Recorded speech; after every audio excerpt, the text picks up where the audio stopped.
Hello, everybody. Thanks again for joining us on, well, in England, it's a cold, wet, windy evening. And in Scotland, where David is, it's even more wet. All right. We have got a great evening for you this evening.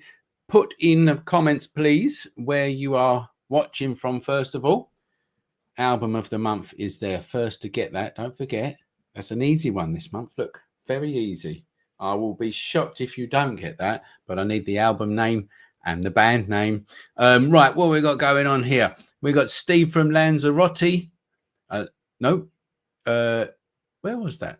Yes, Steve from Lanzarote. We've got Roman from Kansas in the US. Well done for joining us all the way out there. Anna from Manchester. Rob from West Wales. I bet that's wet there. We got Steve from Durham there. We have got Martin from North Essex, just down the road from me. We've got Duncan from Scotland, Colorado here, Mississippi, New Zealand, Stu Hampton here from New Zealand. Lots of people from all over the world. Good stuff. All right, that's good. And let's see if anyone's got the album yet. No. Hey, there we go. There we go. Anna is first in. You win the bonus prize of literally nothing, but you won. So that's good. Right, tonight, let's explain what we've got going on. It is called The Art of Painting. It's with David Gilliver. He's up in Scotland, and he's going to give us a fantastic session on light painting, which is a brilliant form of photography, particularly in the winter when it's all grey and wet and there's nothing that you can take decent photos of outside. Light painting is a very good thing to do. I'm going to explain to you now the session and how it's going to go. It's going to be about an hour and a half. The session is going to be about an hour and a half, and we're going to take questions as we go, and there's going to be breaks in between in this session, like themes. So when David finishes one theme, there's going to be a little bit of a break where we can answer questions. Okay, so just type your questions in. I'm going to jot them down, and we will come back to you in these break sessions within the whole talk. We're also going to have some time at the end as well. So any that we don't get to, again, I will jot them down, and we'll get back to you towards the end of the show. Right, remember that there is a 20-second delay as well. So when you type something in, it takes about 20 seconds. You press enter, it's about 20 seconds before we see it our end. So just please bear that in mind as well. And then we're going to get David in. Where is he? There he is. Hello, David. Evening, all. How are you? Very good, mate. See, there's people from all over the world. We've got a good audience here as well. I can see the numbers popping up and increasing as we go. All over the world, from sunnier places than Scotland, I would imagine, and from England. It's very cold and wet here as well. Well, I'm going to hand it over to you, David. Introduce yourself, and we're ready when you are, mate. Thank you very much, Mark, and thanks for inviting me on. It's No a pleasure worries. to be. It's a pleasure to be joining you all this evening. No It cheers up a cold, dark evening for me, for sure. Right, so as Mark just mentioned, I think that the most practical way of doing this will be to, I'm going to work through 5 or 6 different folders of imagery this evening. And in between each folder, when I kind of conclude each one, I'll pause and we can take on any questions that people might be asking at that time or at the end, as you also mentioned. So feel free to type in the comments any questions you've got along the way, or we'll have a chat at the end. And as Mark just said, the art of light painting is what tonight's all about, or as I've just snuck in, the magical art of light painting, because it's surely photography's most impressive magic trick. light painting. It's if you haven't tried it, I implore you to do so. It's a stunning creative outlet that photography offers any photographer, and hopefully by the end of this evening, I'll have convinced just a few of you maybe to give this a go. So without further ado, let's get cracking. And we're going to go all the way back to the beginning. I've tried to keep my images tonight in relative kind of chronological order. This is just an intro image. I have very few images of me actually light painting. Every so often, I might work on a commercial job of some kind where someone will capture what I'm up to, or I'll ask them to because the client wants to see this. This is one of those images a couple of years ago when I was working on a job down in the Channel Islands. So here with me, as you can see, wafting around a light sword or a lightsaber, and I've been flashed into the image, which is why you can see me frozen in the middle of this particular photograph. But my journey into photography, and we'll start with this because it makes sense to do so, started a long time ago. My goodness, it's worrying to think how long ago this was. And I graduated nearly 25 years ago. That's terrifying. But I studied at the Glasgow School of Art, fun enough, in Glasgow, the west coast of Scotland. Now, some of you may or may not be familiar with this art school. It's pretty well thought of, I think, globally. But if you've not heard of it, if you look it up online, it's the art school that's burnt down twice. Ridiculous in the last 15 years. I think the first time it burnt down was an absolute tragedy. I think me and many other fellow students were very upset. And the second time it burnt down, just after they'd finished refurbishing the place and rebuilding it, was just an absolute joke. It was the most annoying, frustrating, ridiculous situation. So I don't know if it'll be rebuilt, but they are still functioning in other buildings. But what a shame, because this is a very iconic building built and designed by Charles Rennie Mackintosh. Very much an iconic building. Anyway, that's where I studied fine art photography for 4 years in the late 90s. And incredibly, I think I was very fortunate to, one, be accepted to study there, but two, this was the only art school in Europe, I believe, that was offering fine art photography as a standalone honours degree. So double luck getting in to study there. That suited me perfectly. And don't worry, Mark, I know we're not talking about this tonight, maybe another night. But my journey into photography professionally, or when I was studying, it began with macro photography. That's the other side of my creative brain. If we were to split my brain in half, on one side you'd have my obsession with light painting, and on the other my obsession with the little people in my macro photography. And it's during my years at art school that I fell in love with photographing tiny little figurines and reappropriating model railway figures. That's the other side of my art practice. Like I say, maybe we'll chat about that another evening. It's another great creative outlet for the winter months, in fact, because you can make this work at home. All you need is a table and a very active imagination. And that's just a handful, a very small portion of some of the works that I've made over the years. But that's what happened for the next, well, certainly the next 4 years when I was studying art school. By 2001, I'd graduated. And at that time, I had no idea what to do next. My big sister, had moved down to live on the Channel Island of Guernsey, which is kind of in between England and France, for those that aren't familiar, small set of islands. And my sister said to me, look, if you don't really know what to do with yourself over the summer, why don't you come down, maybe get some work experience after a little break, work out what comes next. And so I kind of formulated this very exact plan in my mind. I'd be down there for maybe 6 months. I'd get some work experience, maybe get a job, get some work experience, save a few quid, and come back to Scotland and kind of attack, whatever it was to be a self-employed, solitary, fine artist. But I ended up staying in Guernsey for a lot longer than I'd planned. 6 months turned into 14 years, a French wife and a baby girl. Wow. I have no idea what happened. I ended up staying for a lot longer than I'd intended, but I had such a great time down there.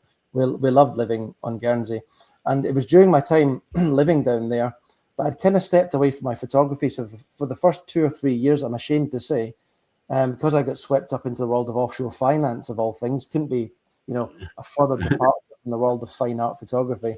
So as I studied for this new profession, I did very little photography. And of course, you'll remember during that time in the late 90s, early 2000s, there was that massive transition taking place from film to digital cameras. And I felt, because I'd kind of gone on pause for a few years, I felt like I'd kind of allowed myself to be kind of left behind in some respects.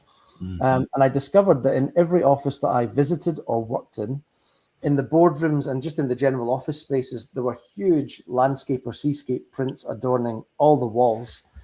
And these images would they felt like they were looking down on me the whole time I was working there, kind of taunting me that I'd left behind my photography for the time being anyway.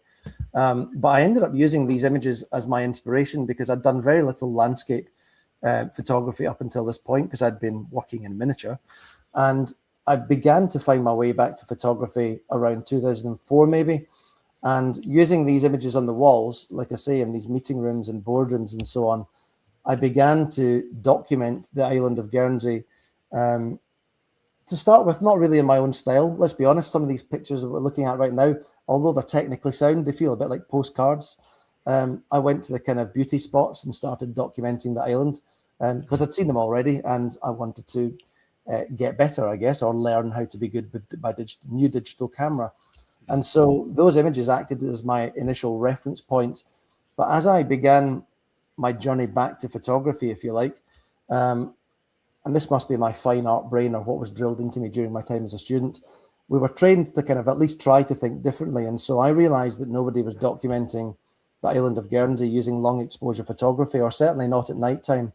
And so I very quickly became very interested in this notion of documenting the island using long exposure photography. Now, I began doing that during daylight hours, using things like, graduated filters and so on. I ended up buying a filter system, the Lee filter system, and used the Big Stopper. Some of you will have heard of this, where you can slow down time, really darken the image and run very long exposures even during the daytime. So I started experimenting with that approach, and it naturally led me to become interested in night photography. And so I became specifically interested in the hours that followed sunset, sometimes in the morning as well before sunrise. But it was more, I fancied going out in the evening a bit more rather than getting up any earlier. And so I started documenting the island at nighttime in a fairly normal sense to begin with. And of course, many of you, the listeners tonight that are joining us, will have tried things like star trail photography. This image is probably 20-something years old, but that's what I started to experiment with, and became interested or intrigued by this notion of what happens to the landscape when you leave the shutter open for a very long time. What do the clouds do? What do the stars do? What does the sea do? And that remained my process probably for at least a year, maybe two. And then I began to realize that I could begin to influence the scenes from afar using torchlight. Now, this is not from afar. As you can see in this image here, I'm standing plumb in the middle of the image, shining my bright torch at one of these Martello towers that you can find on the numerous coastal areas of Guernsey. I think once upon a time, they used to use these as lookout posts for the French. But I began to experiment with well, we should call this light painting, because I was literally painting the landscape with light. But I was doing that from out with the pictorial frame initially. And that remained my approach for some time. And then I started to just, without seeing any other images to inspire where this journey was going to go next, I just played around, really, like many people do that are learning or relearning photography. And so this image we're looking at here, this is a light painting, or rather it's a camera painting. This is where you hold the camera by hand and physically move the camera on a long exposure whilst directing it towards a light source. In this instance, I was capturing some street lights, which is why it's made this rather messy and kind of abstract design running through the center of the shot. Not the most popular approach to light painting, admittedly. And of course, soon after this, I began to realize there were other opportunities that lie in wait and different approaches. Now, we'll speak about how light painting works from a technical standpoint a little bit tonight, of course. But one of the easiest ways to kind of convey what's going on during a long exposure is to show the viewers a couple of images that will certainly resonate, or they'll feel familiar, because we've all done this. On Guy Fawkes night, who hasn't tried to maybe do spirals or draw their name out with a sparkler in the night sky? Here's my wife being the guinea pig on this particular occasion and drawing her name Mel out using the sparkler. Now, as you can see, she's begun to expose into the image because she's standing still. This is something to note for later on, because if you want to remain invisible, it's all to do with movement and dark clothing as well. That helps too. We'll speak about that a bit more shortly. But sparklers are a really nice way to kind of convey what's happening during an exposure, or a shutter that's left open and is condensing time into a single frame. Now, the other type of image, and trust me, you'll all have seen many better images than this one that convey this very point. But of course, you'll all be familiar with car light trail images, where cars have moved on a busy motorway or road and the lights have frozen into the image. And if you think about what's happening during any photograph that looks a bit like this, you can't see the cars. Why? Because they're moving at speed, it's dark, and the lights, because they are bright and they're moving, they have frozen into the image. So if you think of yourselves as the vehicle when you're light painting through which the light is being moved, very same principle applies. You will remain invisible during the long exposure if you constantly move around the picture frame when you're light painting within a landscape, for example. And so these two images are often a nice way, or a way that I like to kind of explain what's happening during the long exposures we're going to be looking at this evening. Now, this is one of the final images I captured before my brain began to go down this very deep rabbit hole, and I changed or altered my approach in terms of light painting. This is still a light painting. As I described a bit earlier, this is me shining light across the image by hand. If you imagine on the beach to the right-hand side of this image as we look at it, I'm kneeling on the sand and I've got a torch in my hand. And I'm moving that just above the surface of the sand and directing it towards these two wooden posts on the beach. Now, of course, without doing that, these posts would remain completely black. They would be silhouetted by the sunset in the background, would see no detail on them. Now, obviously, when you apply a light like I'm doing by hand using a torch or whatever it is you might want to use, we're drawing out the detail in these objects in our subject matter. And that's why you can see the surface of the wood and you can see the surface of the sand more clearly on the right-hand side of the image, or you can feel that kind of dappled light entering the shot on the right-hand side.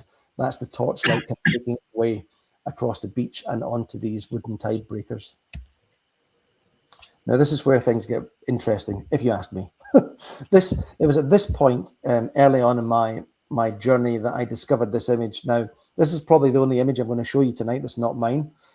This was captured by a very talented photographer on Guernsey called Simon Campbell, and he used to upload a lot of his photography onto Flickr. I'm sure some of you are on there as well. And I saw this image pop up, and I remembered that Simon had also been experimenting with some long exposure photography around that time. And I stared at this image and couldn't for the life of me work out what on earth I was looking at. I could sense it was a light painting because there are circles of light hovering through the space, but I just didn't understand how it had been made and what he'd used. And so I did what any young kind of budding photographer does. I found Simon, tracked him down and said, I love this image. Can you describe to me how it was made? And I think after that point, Simon communicated with me through a few small grunts and shakes or nods of the head because he didn't really want to give away too much. But I was able to discern that it was a long exposure. It was a light painting. These rings that we see are made of light. And I think he was kind enough to at least give me a nod of the head when I asked him if he'd used a torch. So I was already kind of doing similar things, but as I described, from out with the picture frame.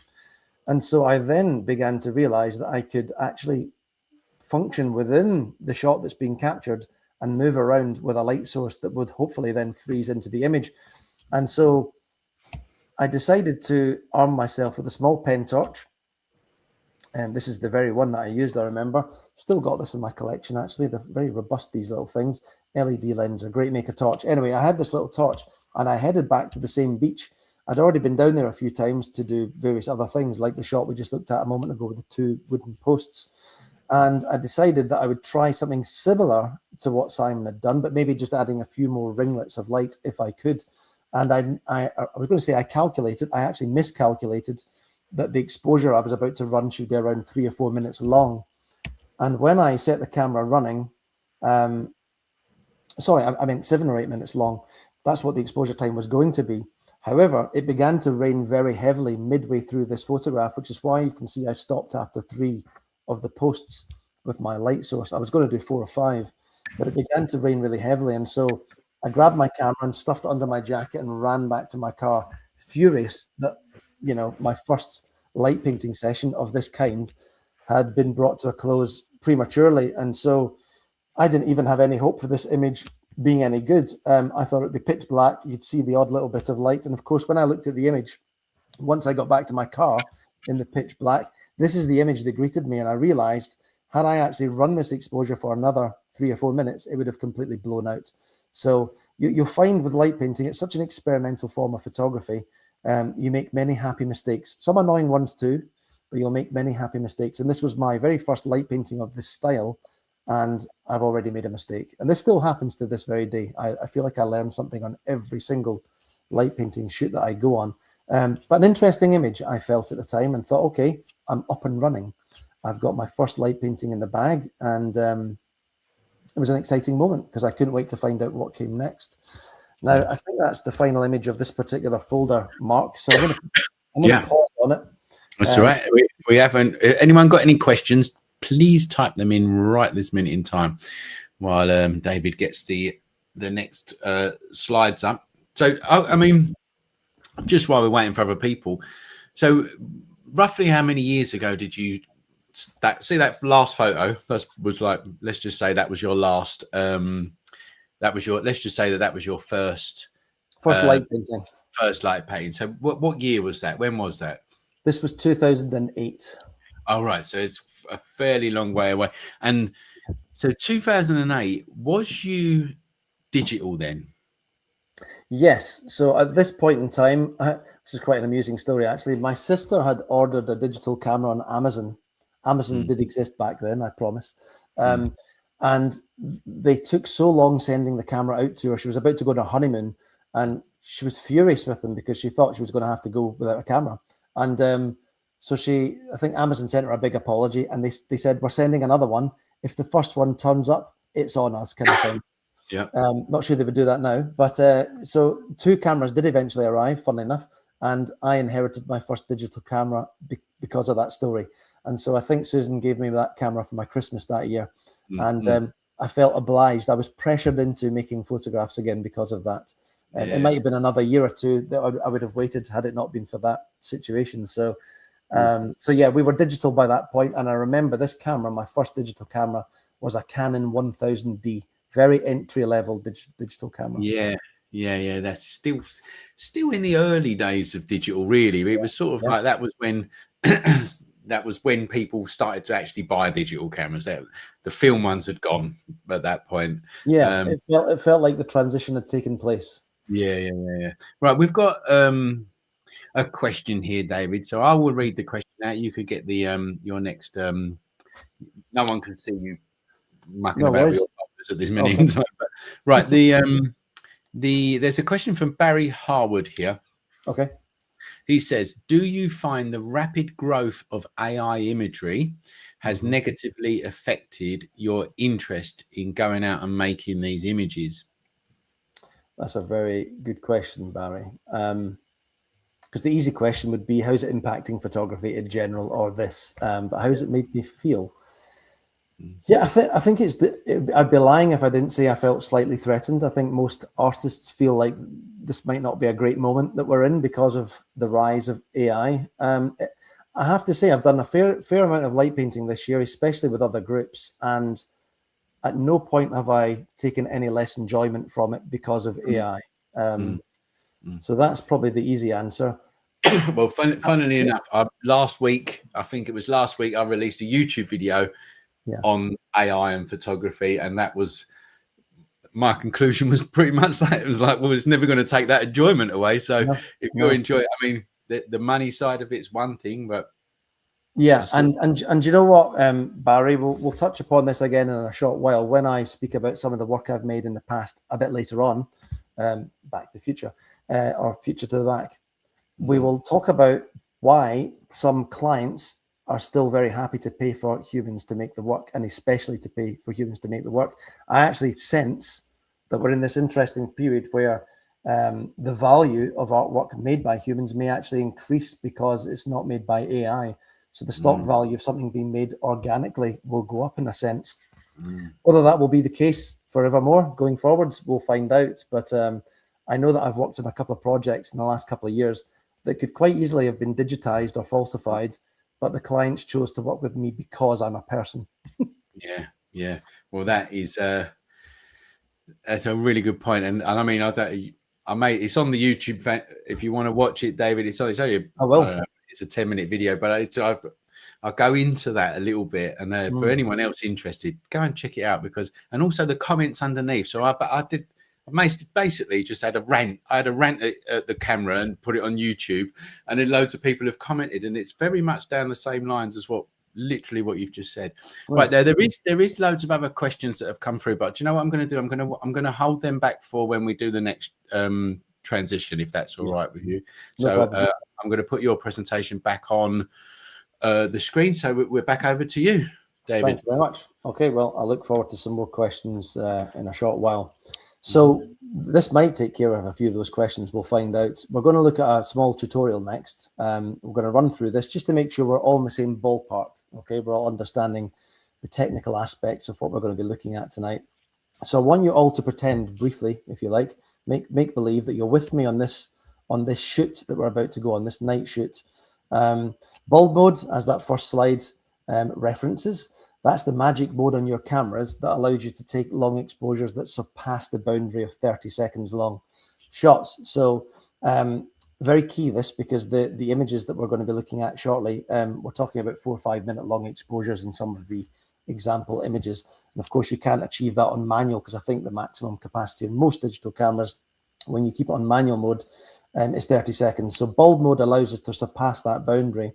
And to do so, you're also going to need a digital remote or a cable release. So that's the next thing I want to mention. So you're going to plug in your cable release to your camera, and we're going to head to an interesting location. For this particular example, you're all standing behind me at Loch Lomond. Okay, we've headed out to a lovely location called Millarity Bay. I've been there, actually. Have you? That's beautiful, isn't it? It's lovely. Yeah, I've actually took pictures. I think I photographed that tree, actually, David, to be honest. Yeah, you will have. It's the most photographed tree in Scotland, I believe. Yeah. So that doesn't surprise me. I tell you, one of the best things about light painting, you can go to a spot like this, okay, that's normally got dozens of people around with their cameras and tripods, and there's nobody there because I'm a night photographer. Not many people go to these places at nighttime because it's dark. So light painting does have certainly has a few upsides that you might not necessarily consider in the first instance. So here we are on location. Now, what I like to do, and what feels sensible to describe to everybody, is arriving on location a little bit before it gets properly dark. It's just a sensible thing to do for obvious reasons. You want to see where you are. You want to gauge, you want to assess things like the ground, are there any trip hazards? This particular beach has got some big boulders on it, actually. I sometimes move them because if I'm running a workshop here, I want people to be able to walk around quite freely without obviously falling over. So I like to arrive ahead of time while there's still some ambient light. And as you can see in this image, I've got my live view screen showing, and I'm using that to help kind of compose my scene. So this image is just illustrating the kind of lighting. It's not quite dark yet, and I'm using my live view screen to compose my shot. Now, if you imagine this image to be a little bit darker than it is, for illustrative purposes, I've left it a bit lighter. But as you can see in my left hand, I'm holding up a torch and I'm illuminating my subject matter. So if you imagine it's quite dark by this point, the cameras, generally speaking, do not like focusing in the dark, do they? They just can't really do it. And sometimes they think they found a focal point, but they haven't, and your focus will just be completely off. So here's probably the most important rule for what we're doing at the very beginning of one of these kind of light painting shoots. We're illuminating our subject matter by hand in the dark, and we're then setting the focal point on our subject matter. In this case, it's the tree, because I'm going to be light painting just in front of it. And once my camera has latched on and said, yep, we're focused on the tree, I then switch my autofocus back to manual focus, which thereafter locks the focal point in for every shot that we capture thereafter. So if you imagine a line along the landscape where that tree stands, that line of focus is now going to be sharp for every shot we run after this one. It's not going to change because we've switched autofocus off. Now, this is the tool that I'm using for this particular light painting shoot. These are very difficult to find nowadays. I must shoot a new tutorial soon, actually, that's got a tool in it that's very easy to find. Essentially, just think of this thing as a lightsaber. Okay, so don't worry too much about what the tool is. It's a lightsaber. As you can see, it's got a metal handle and it's got an acrylic rod at the top. In fact, I've got one right next to me in the desk. I'm holding it up right now. If I switch it on, you can see it's quite a long device, and you can see if you're looking at my camera right now, it transitions through different colors, which is quite nice. It kind of cycles through 7 different colors. So although it looks green in this particular image, it's just because that's when I photographed it. I left it on this nice kind of color changing mode for the shot we're about to look at. Now, normally at this point early on in the shoot, I will very quickly run just a couple of test shots, just make sure that my camera gear is behaving itself. You just want to make sure that your cable release is speaking to the camera, it's working. And so as you can see in this shot here, it's probably only a couple of seconds long. You can tell by that brief kind of streak of light that I've added by hand there. And once you know everything's behaving itself and we're kind of ready to rock and roll, here's probably the most important thing that a lot of people kind of, I'm not going to say get wrong because people approach things differently, but something that many people forget to do when they're outdoors at a really interesting location to go light painting at. They forget to expose sufficiently for the landscape itself. I certainly know I did in the early days of light painting. And so this is something you want to kind of rectify early on if you can. Now, before we even go light painting, before we start light painting, this is how I like to begin. I like to run a long exposure and understand how long the exposure needs to be for the landscape. And in this particular example image, my camera settings were ISO 200, so a reasonably low ISO, f5.6, so a reasonably wide aperture, and the exposure time was 5 minutes long. Okay, so I know, looking at this image, that it's exposed reasonably, sufficiently well. I know I've got a kind of time limit of 5 minutes to make my light painting in this image. And if I run the next exposure for 5 minutes long, the exposure of the landscape should be sufficient, and the light painting should be added when you combine the two things. So if we think about what I've just described, the only difference between this image and the next one we're going to look at is in the next image, I've begun light painting. You'll see in the next image that I've kind of moved, I've walked from left to right, from right to left multiple times, moving this kind of lightsaber device up and down in a kind of gentle wave-like fashion. And what happens, because it's dark, is the light freezes into the image, and because I'm wearing black clothing and I'm moving, as I described earlier, I remain invisible. And so when this image pops up on your screens, you should see, well, you should not see me. So success number one, I am indeed invisible. There's our tree, our subject matter, and the landscape, which is similarly exposed to the previous image. And this time you can see these neon ribbons flowing through the image from side to side as I've walked from left to right and right to left, as I described. Now, what I remember doing for this particular tutorial was I put some white pebbles at the very edges of my shot, on the left edge and the right edge of the kind of pictorial frame, because I wanted to be able to, visually note them when I made it to the end of the shot, and that would tell me when to head back in the other direction, because it's sometimes quite difficult, obviously in the dark, to know where the shot begins and where it ends. And so sometimes by demarcating those kind of edges of the shot, it can save you a lot of time and effort.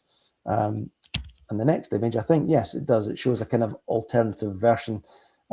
Every single light painting shoot that I go on, I'll shoot at least 4 or 5 versions of any given light painting that I'm working on, sometimes a lot more than that. So every image that you look at tonight of mine, just remember, some of the images might look reasonably polished, but that's only because of all the pain that went before them. I promise. It's like any other style of photography, repetition equals success, I guess, in the end. And so, yeah, this was the alternative. But I did like this image better because the colors are punchier, aren't they? Got a broader variety of colors in that one. So this is the image I ended up using for a tutorial that I was shooting a few years ago. Now, when you're working outdoors, like any other nighttime shoot, you'll want to keep a close eye on what the weather's doing, and the moon as well, because the moon is your friend as a light painter. I tend to only ever go light painting outdoors on my own when it's between a half moon and a full moon. Why? Because not because it helps me see in the dark, that's obviously a bonus, but it's because that extra bit of ambient light given off by the moon helps expose the landscape into the scene. If you went out, for example, under new moon conditions when it's pitch black, you would have to by hand light the entirety of the landscape. That's hard work, let me tell you. And it can the end resulting image can look very patchy as well. When you're talking about quite an expansive landscape, trying to illuminate it by hand is very, very tricky. And so I learned in the early years that working with some moonlight is a great benefit. And of course, common sense reigns supreme. Keep your eye on what the weather's doing. Rain is a big no-no, of course, for obvious reasons. And so is the wind. I hate working outdoors at night time when it's really windy. It's quite unpleasant. And so whenever especially if I'm running workshops outdoors with groups, I feel like I'm kind of responsible for those that have congregated. And so I try to ensure, as best I can, living in the west coast of Scotland, that the weather's going to behave itself. Now, Mark, that's the end of this particular folder. So okay, you can get you get your other folder ready, and I have got loads of questions. I don't even think we might just take a couple now and then save them again because there's quite a lot. But all right, I'm gonna go. I've got to scroll all the way back up. Scroll all the way back up to keeping you busy tonight. Yeah, it's good though. I like it. Okay, here's a good one. It's from. There's no actual name. It's Arty. They're called S6 Arty. Okay. Did you work out the time based on how long you expected to get round the posts? We're going back to that the image with the posts, and then adjusted your stops and ISO, etc. That's a really good question. So do you work out, like, is it going to take you 5 minutes to do that? And then it's a very good question. My plan, I mean, that's a long time ago. That was 17 years ago, but I remember at the time my plan was, as I mentioned, was to try and coat as many of those pillars in light as I humanly could in 7 or 8 minutes, which is what I thought, because I'd run a 7 or 8 minute long exposure before that. And the sand, the foreground was incredibly dark. You couldn't really see the image clearly. And so 7 or 8 minutes felt sufficient for the scene as a whole. And if you remember that image, you could see a kind of sliver of sunset in the background. Well, to the naked eye, that was barely visible. It kind of got accentuated through the duration of the long exposure. But I think for that particular image, it's unique in the sense that when I was adding the torchlight, because I don't normally use a torch to light paint with, but I did on that occasion, because I was angling the torchlight down towards the ground, which is why the foreground felt quite bright and like it had been illuminated. I must have angled the torch down at roughly a 45-degree angle when I was moving it around each of the pillars.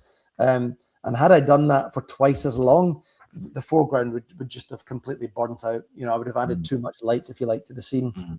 And so I've learned over the years that you have to also be mentally aware of what light you're adding and how localized that light source is. Obviously, the beam of a torch really spreads itself through the scene.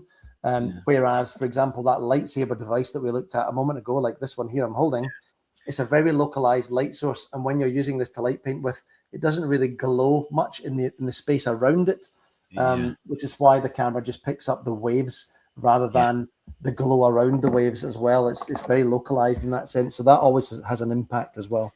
Yeah. Okay, good. That's good. We've got, I'm going to take a couple more. There's some technical ones.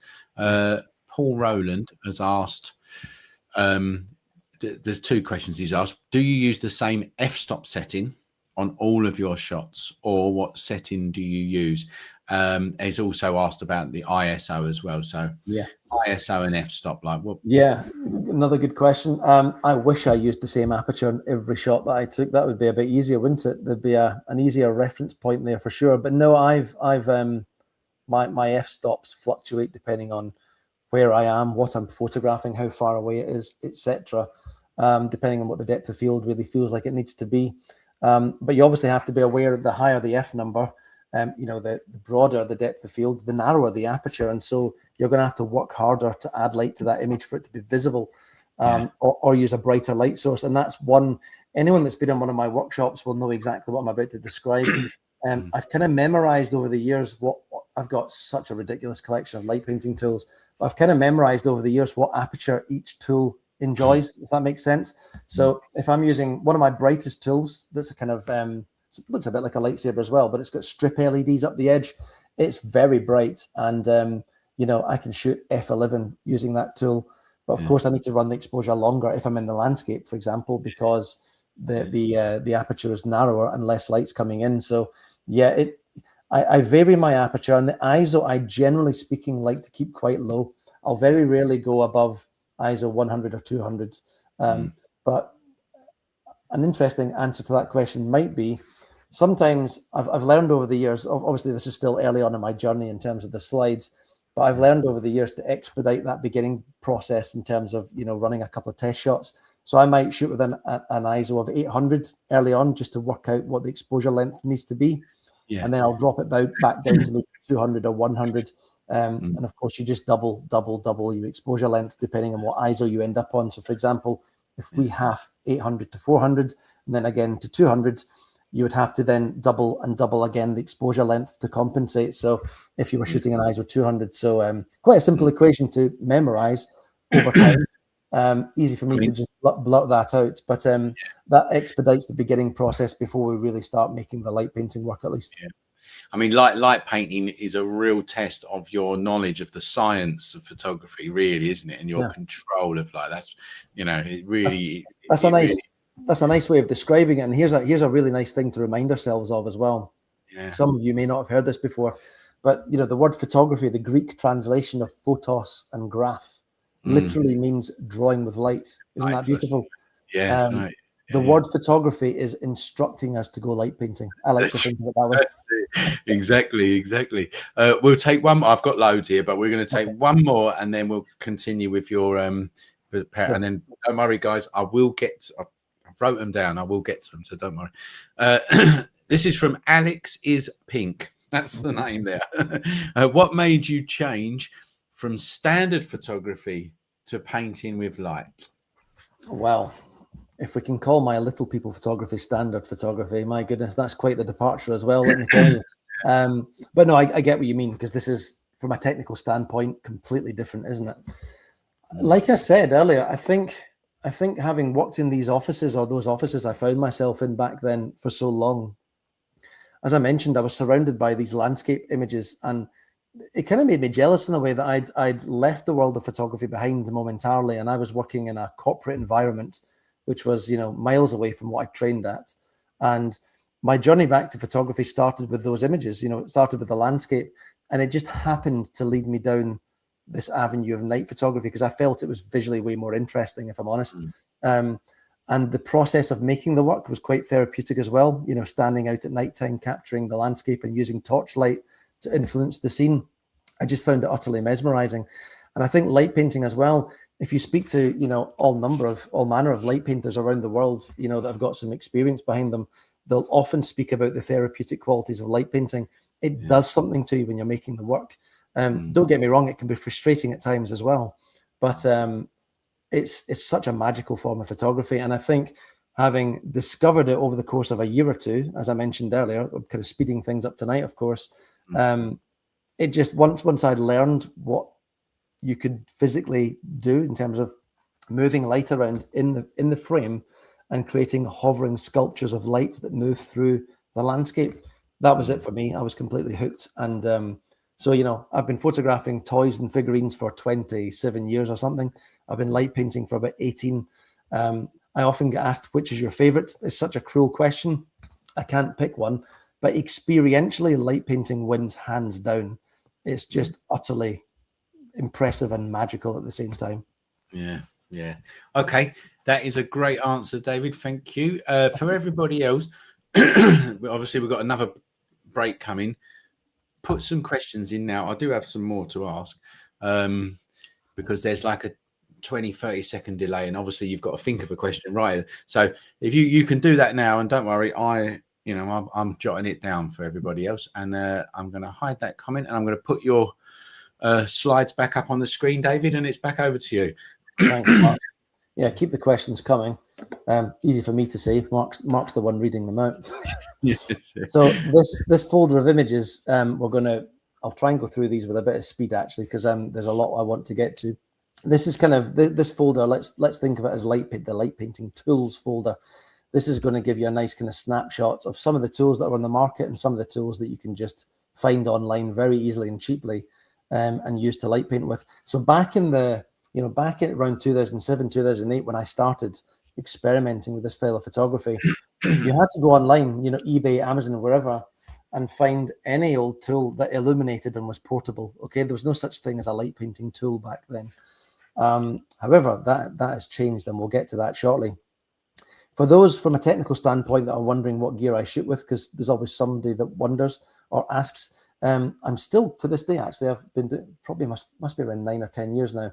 I've got a couple of 5D Mark IIIs, Canon 5D Mark IIIs. I've been using them for quite a while, but it's the lens that I think is the most important thing for me to mention tonight. I use my 24mm prime lens for virtually everything. in the landscape, especially when I'm out light painting. So just a small note. And of course, I mentioned earlier, a cable release is important as well. Now, torchlight is beneficial for several different reasons. It stops you falling over in the dark.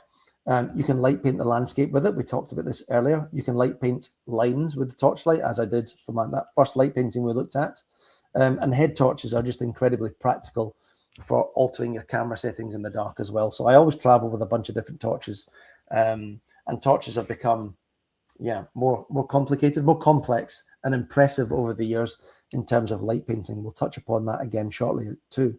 Now, let's just whiz through some of the tools that I've got in my kit bag on any given day. L-wire or electroluminescent wire. You'll find this stuff on eBay or Amazon. It's very easy to track down, very cheap and cheerful. I'll show you a couple of different example images created using it. This was during a workshop, and as you can see, we asked 4 of the participants to stand as still as they physically could, and the other 4 participants went in behind them and moved around the L-wire quite quickly to create those kind of neon bursts of light that help silhouette the figures. That's how that image was made. This next image was made using exactly the same tools. This is several pieces of L-wire, but this is a bunch of secondary school pupils, energized, probably on sugar after their lunch break, running around a gym hall in the dark. And as you can see, because no one stood still this time, there's nothing figurative about this image. It's merely the L-wire being dragged around the space, which is why you can see it's left that kind of ethereal, almost kind of smoky effect behind. It's quite a fascinating tool to work with on occasion. Finger LEDs, again, you'll find these very easily online. They're very cheap. You can buy them by the bucket load. I know I do. But in the early days of light painting, I discovered there were a couple of light painters, one in particular, a guy called Dennis Smith in Australia. I'm very good friends with him. We speak regularly. In fact, we were speaking just yesterday. But he started spinning these gorgeous spherical shapes of light, these sculptural spheres, orbs, or balls of light. He calls it his ball of light. They're gorgeous. He was creating these beautiful sculptural cylindrical shapes, and I think it just bemused so many people online. A few others were doing it as well. They've become known as orbs in the light painting kind of communities. And I remember thinking, I want to have a go at that as well. But I had no idea what tool I would use to create such a thing. And so I grabbed some finger LEDs and stuck them on the end of a metal pole. Now, bearing in mind, this was back in 2008. I think several different people around the world were trying to spin orbs as accurately as they could. And we were all kind of competing against each other. But this is where my brain went at the time. I ended up creating this kind of device. I had a chat with a good friend back then called Lenny, and we discussed the idea of putting the lights on the end of a pole that could be spun using a drill. So that's where the route I went down at the time. And if you imagine in these 4 images that are on your screen now, obviously it's daylight, but if you imagine this at nighttime, if you look just below the pole, can you see that little white pebble on the ground? That's my marker. Okay, I've put this little stone in the ground so I've got something to aim at. And if you imagine that pole is spinning the whole time in each of these images, I walk around a full 360 around that central point on the ground. And after completing a full 360, I should have created a spherical orb-like structure created out of light because of the revolutions of the pole going around. And if you do that quite carefully and accurately, you can create these gorgeous sculptures called orbs. That's what most people refer to them as anyway.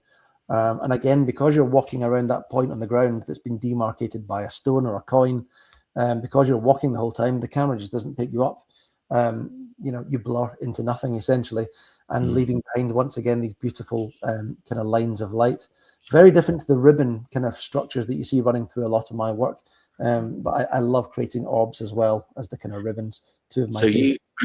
So I'm going to jump in here, David, if that's all right. Yeah, go for it. So you walk around the marker rather than spin, if you know what I mean. Like exactly. If we go back to this image here, I sidestep. If you imagine me just taking small side steps around the center point, my feet end up creating a perfect circle in the sand around the marker. Yeah. So that's how it works. It takes a bit of practice, I would imagine. It does, but incredibly, this pole device that I kind of came up with a long time ago, it gets you in the ballpark very quickly, the ballpark kind of area in terms of accuracy very quickly. So when I'm running workshops, I get the odd person who tries this for the first time ever, and they create the perfect orb, and we're all just stood there going, whoa. But if you were to use a different device, you know, that's kind of hand spun, which is what Dennis does, that's a different skill set altogether. He has my utmost respect.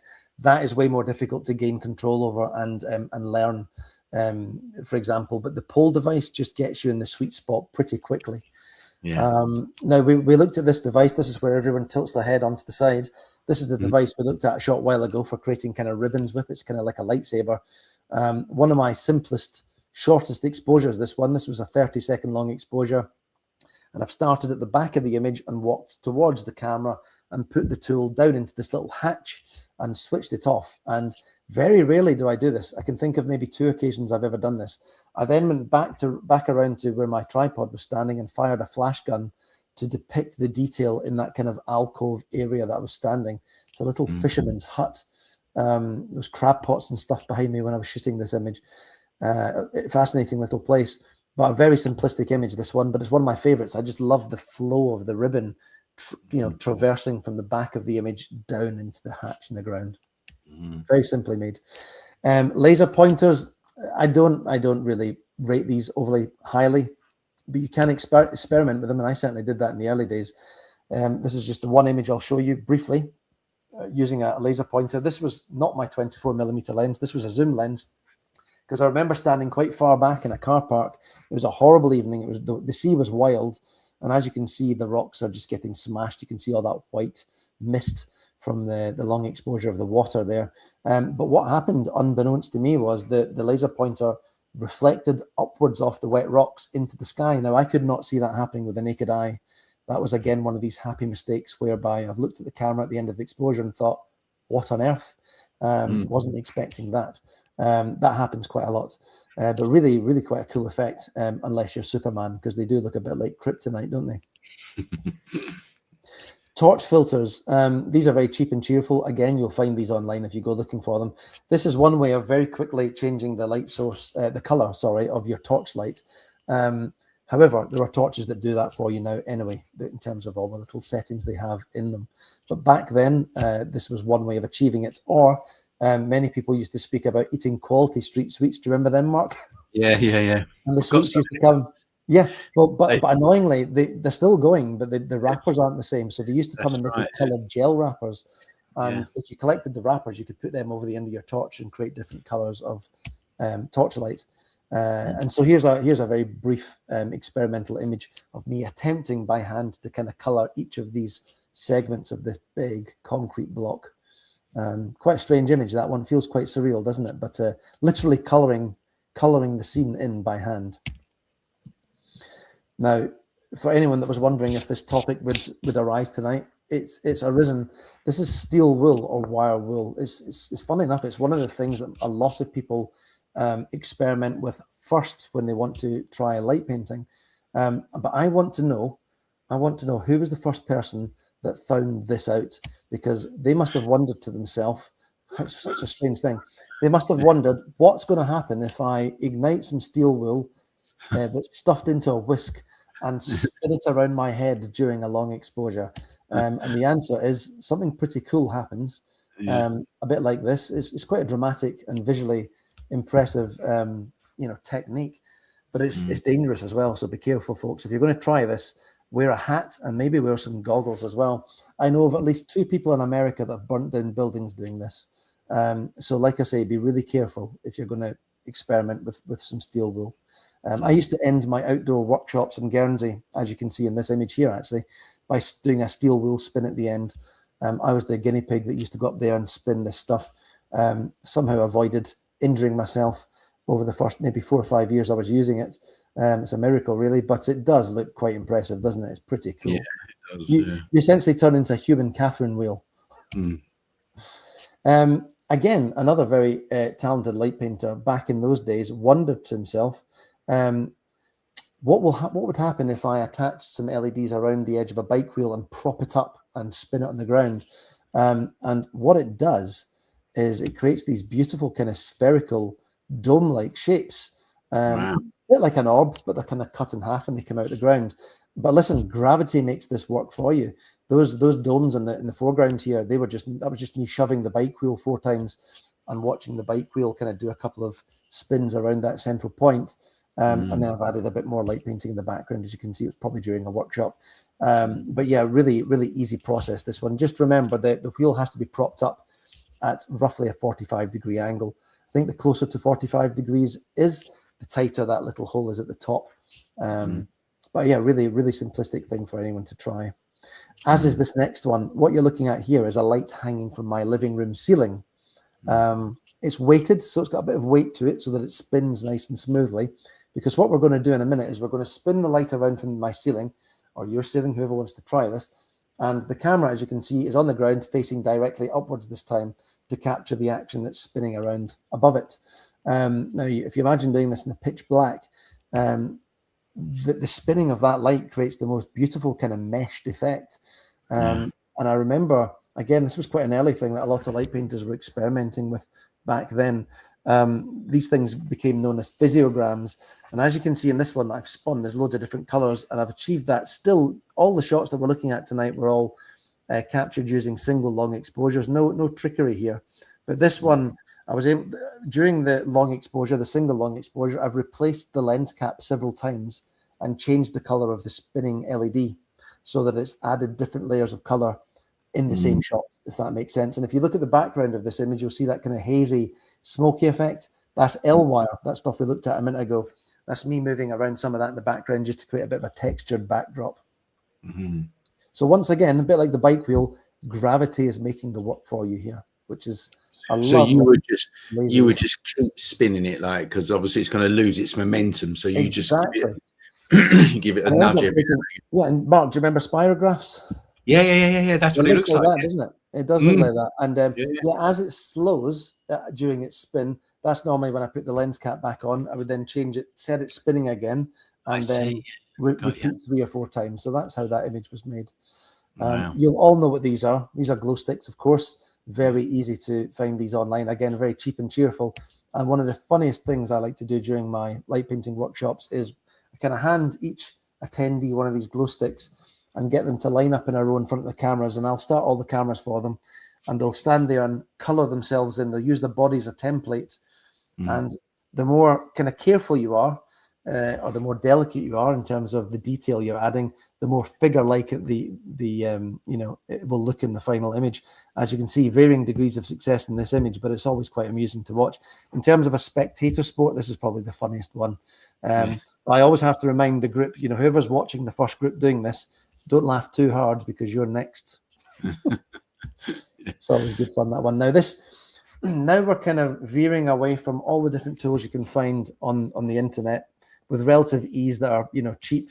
Now we're going to start moving towards more specialist tools, because what's happened over the last 10 or 15 years, maybe, because of light painting, the kind of creative process or the practical process of light painting is it's been expedited because of digital photography. If you imagine experimenting with light painting using film cameras, what a headache that could have been, because you could run a full sheet of film off, only to discover a week later when you get it back from being developed, you've made a mess of all the settings and you have to do it again.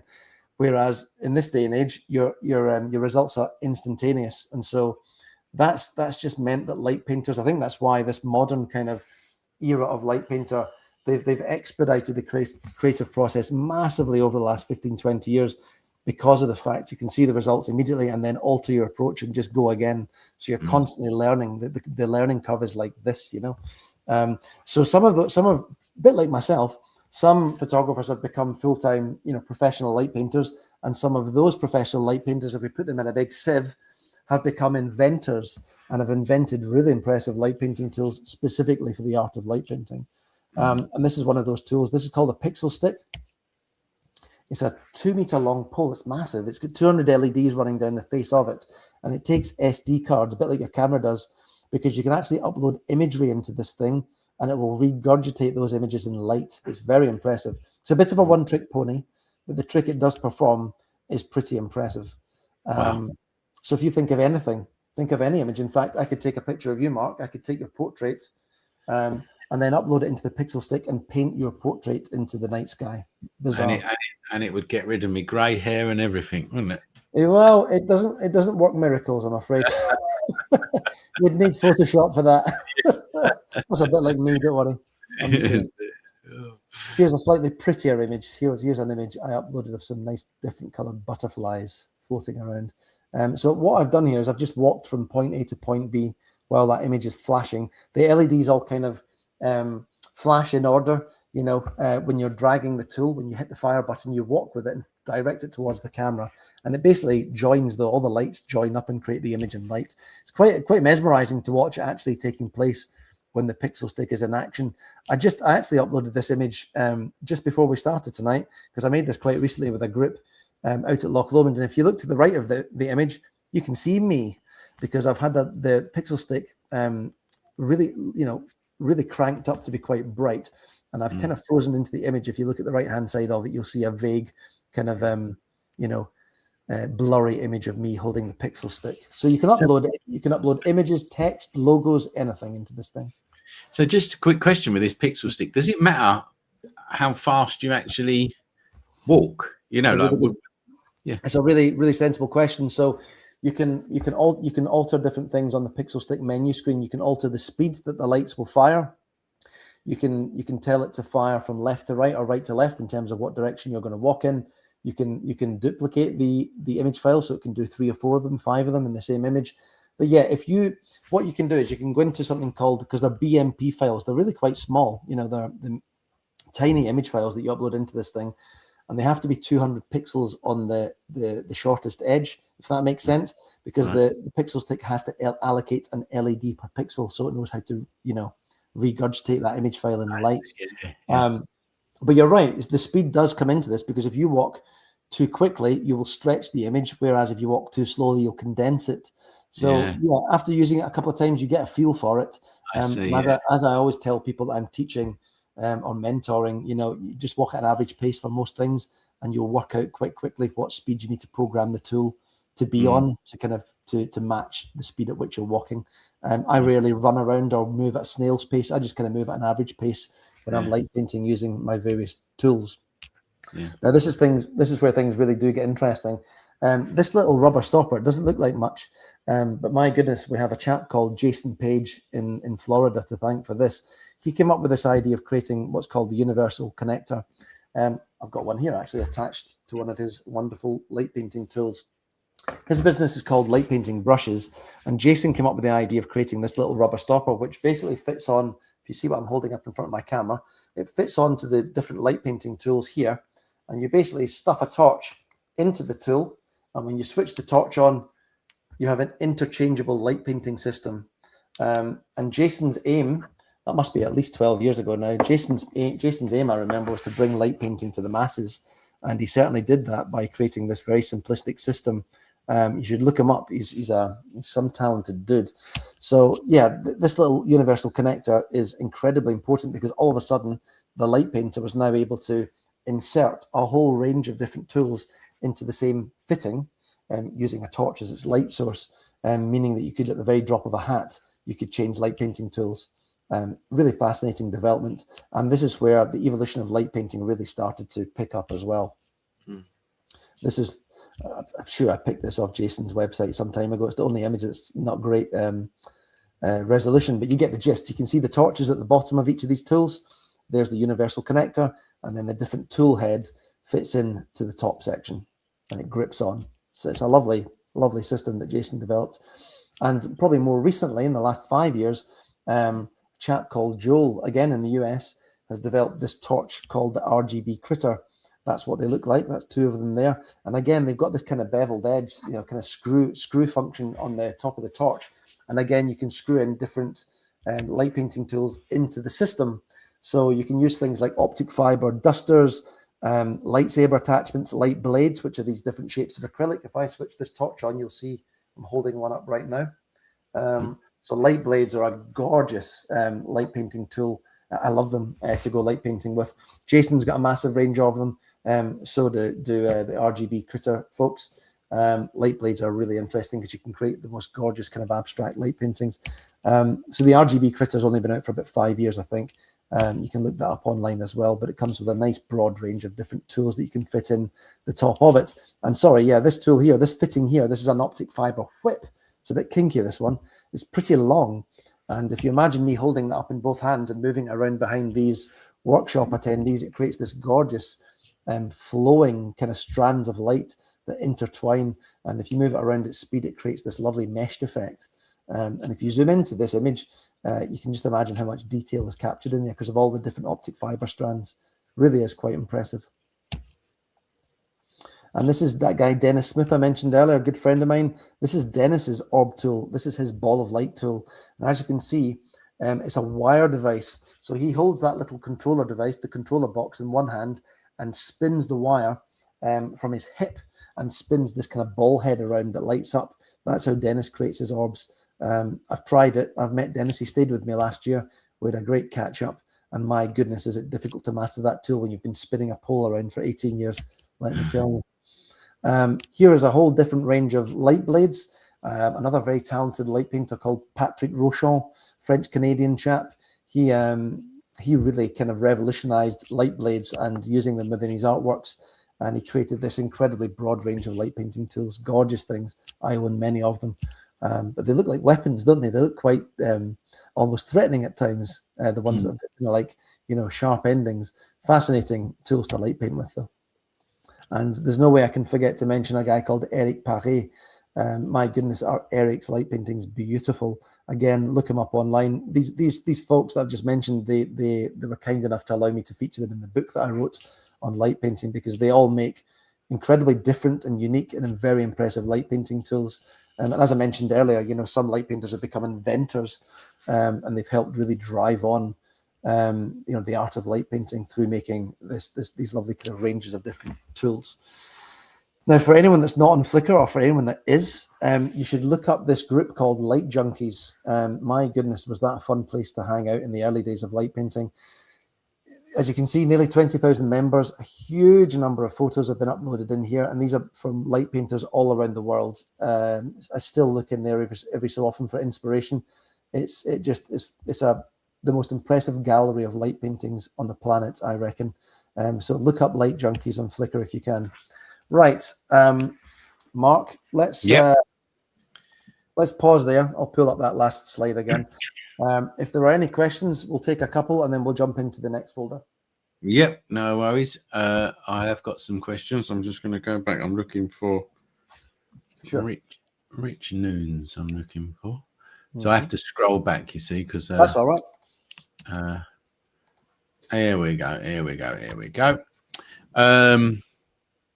Right, this is from Rich Noons. Now he asks, can you light painting in daylight with filters or infrared? I don't know about infrared. There's my honest answer on that one. But I do know some people have experimented with kind of daylight light painting. You have to use an incredibly bright light painting tool. That's kind of a given. I haven't done any. I think the closest I got to kind of experimenting with that was in the very early days of discovering this style of photography and using my ND filters as I described a while back to slow down the exposure time. I did try light painting with certain tools back then, but the tools were just too faint. They really didn't show up, even although they had been used. A bit like me in these images, I don't appear, but neither did the tools. So experiment failed. But no, you can do that. And if anyone has any images that they've made under such conditions, I'd be interested to see them. Yeah. Okay, good. And then, because I would imagine you'd have to put like a 10 stop or 15 stop on, wouldn't you? And then have like a really, really bright light. Exactly. But then it's them challenges that push you, isn't it? I suppose. So whoever's out there doing it, they were doing something new. Well, if you think back to that light junkies folder I just showed you, that back in 2008, 8-9, when I was kind of looking in that folder of incredible works made from people around the world, we were all kind of inspiring each other. It was a wonderful time to be a light painter because light painting's been around for decades. Picasso dabbled with it, Man Ray dabbled with it. Light painting's not new, but in this kind of modern era, if you like, of light painting, that Light Junkies group is responsible for a lot of the work that you see because we were all pushing each other on. It was very competitive in a lovely way. Yeah, good. Just one more question, and then we'll go to your next to your next section. It's from Budgie Bear. Do you use focus peaking to get your focus of a nighttime, or is it just the classic torch? Classic torch, yeah, I don't do that. That's a good question. Again, the short answer is no, I don't. But I think I've just been using that mechanism since the early days, and it's the one that I've stuck to. Do you know, back in the very earliest days of me light painting, I used to actually walk into the scene, put a light painting tool that was switched on in the sand or wherever it was in the scene, run back to my camera and try to focus on that tool that was lit up in the space. And then I discovered that was ridiculous. I could actually just use a torch to illuminate the landscape. Yeah. All right, brilliant. Okay, so I'm gonna hide that question. We do have some more, and guys, please type your stuff in because it gives me a chance to get it all ready for the next section. So, David, I'm going to put your presentation back up on the screen, and it's over to you. Thanks very much. Right, so what we're going to look at next is quite a small portfolio, a kind of cross section of artworks of light paintings that I've made over the years. Some of my own personal favorites and ones that I feel are quite visually interesting in terms of describing how they were made. So if that one with the spirals around those wooden columns, if we call that my first light painting, this would surely be my second, because this was shot very early on as well. And I remember it was a full moon that night. You can tell just by looking at this image how bright it was. I'm amazed that I got away with this. I thought you would have seen my body silhouetted multiple times in this image. I must have just, like I say, gotten away with it. But I wanted to create an image. I had this very strong image in my mind's eye of creating footsteps walking through the landscape made of light. And my wife must be a much more practical thinker than I am, because she came up with the idea of me cutting around, templates of my shoes on top of black bits of card to get the right shapes. And so I did that. I made templates of my feet in black card and then put them in the ground and drew around them quickly with a pen torch, and then just switched the torch off and repeated that process multiple times over until I made it all the way down to the water, as you can see. A miracle that I don't appear in that image. Same location. This was a gorgeous area. This is the outdoor bathing pools in St. Peter Port in Guernsey. And I used to use this area as my testing ground. I would go down here at night time and make, experiment with all my different light painting tools. And here is one of those experiments. I was trying to kind of coat the ground in light and see how that looked. And so I've actually walked towards the camera. If you imagine me starting at the back, I've walked towards the camera, and a bit of a backbreaker, this one. I've been hunched over and just kind of kept that lightsaber tool on the ground and just kind of side to side all the way forwards as I walked up towards the camera, and then switched the tool off probably as I got close to the tripod legs. And there you have it. Reasonably well exposed seascape with, reminds me of Mario Kart. Yeah. I'm envisioning just taking a wrong step there and ending up in the drink. Do you know what I mean? You must have had to be careful, Yes, well, I can tell you, I've ruined a couple of pairs of decent trainers in my time. Normally when I've got caught out by a rogue wave and I've been light painting on the beach. Yeah. Dear, oh dear. So here we are. We're not on the beach this time, but I've brought the beach to these boys, as you can see. These were all up in dry land being cleaned, I think, and repainted. And so they were just kind of screaming out to be photographed. And so I felt like creating, bringing the sea to them. And so I used that same tool that we looked at earlier, this kind of lightsaber tool, and kept it on blue mode, because you can freeze it on single colors, and just created this kind of detailed foreground of waves. My goodness, a long way away from that location, all the way up in the west of Scotland here, up in the Isle of Lewis, at the Standing Stones of Callanish, quite a magical place. I went up there with a friend to visit another fellow light painter called Colin Cameron, and Colin very kindly drove us out to the Callanish Stones one night to go light painting, and the weather was bad, I tell you. It was wave after wave of hailstones, I remember. I think I managed to make maybe 3 light paintings I was happy with that night in between the showers. You've got to suffer for your art, as they say. It's funny I say that, because the next image, this one here, my wife and I went to spend a long weekend on the Isle of Arran on the west coast of Scotland, and I remember saying to her, on one condition, I was just joking, look, I want to go light painting one night, because I knew there were these really interesting standing stones there.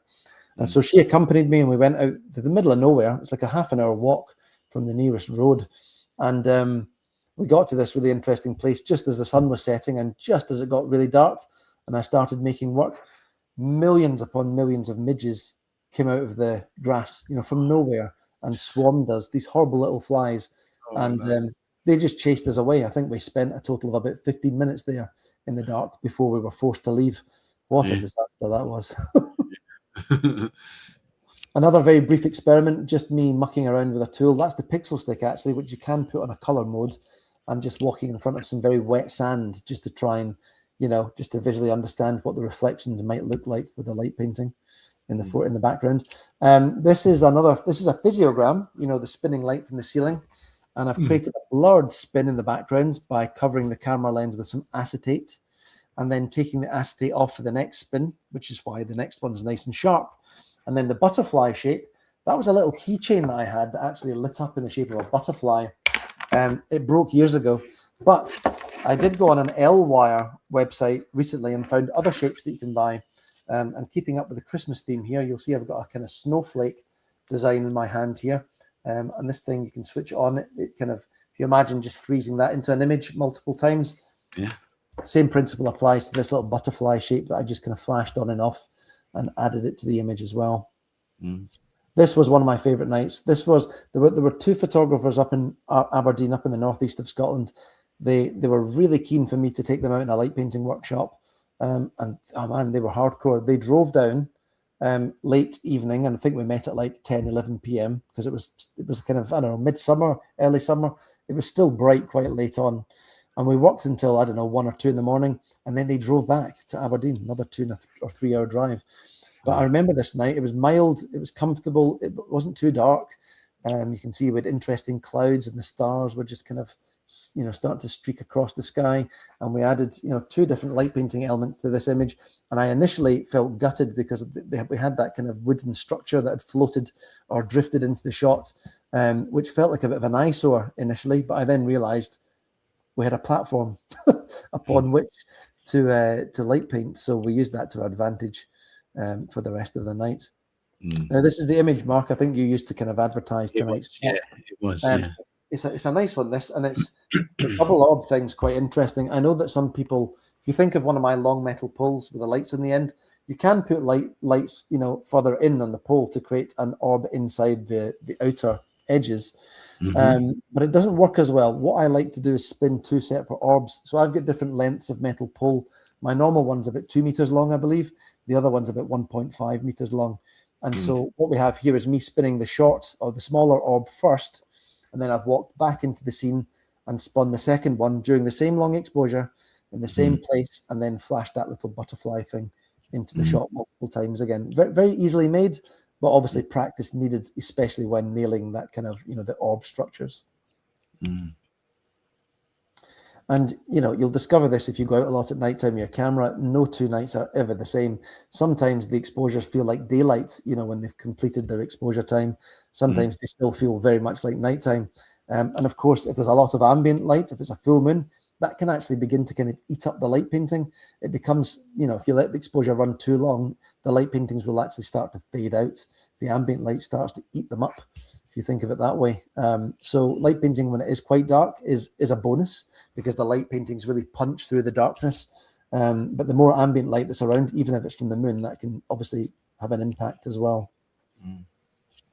Fascinating evening, this one. This was in the Roslin Chapel in Scotland, and I think this featured in the Da Vinci Code, if you've heard of that.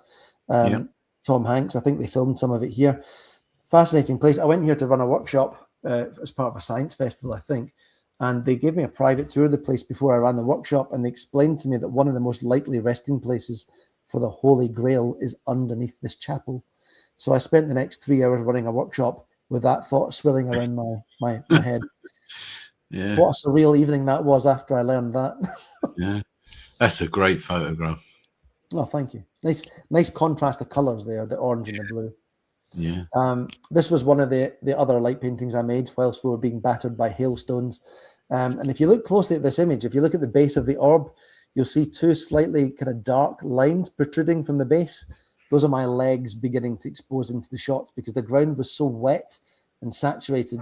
The light was beginning to bounce upwards off the ground and light me up as well, which is why you can see I'm beginning slowly to expose into this scene. And here we have that raft again out at Loch Lomond, completely different angle this time, looking across it I love that. I think this is probably my personal favorite out of all of them, because I have very fond memories of that night. It's nice when you have a memory attached to an image. I think every photographer does, but it was such a calm, peaceful, mild evening. And that orange you see in the background, that's the light pollution from Glasgow kicking up into the night sky, which just adds another kind of surreal element to the photograph. Right, there's a few images that link to this project. We'll go through them quite quickly. There was an 8-story high block of flats on Guernsey that sat there empty for years, and I wrote to the States of Guernsey asking for special permission to gain access to them to create a series of light paintings on in the different rooms and stuff. Ended up doing this big exhibition in the kind of town centre. And when we were making the work, and I say we because I had to take somebody with me each night when I was creating these images for insurance purposes, because it was a derelict building. And my mate Ross, who was with me, he got really fed up with me because I kept saying during the shoot, "Did you hear that? What was that noise?" I obviously watch way too many horror films. And I kept saying, I think my favorite one was, "I heard something on the stairs." And of course, we were working all the way up to the 8th floor.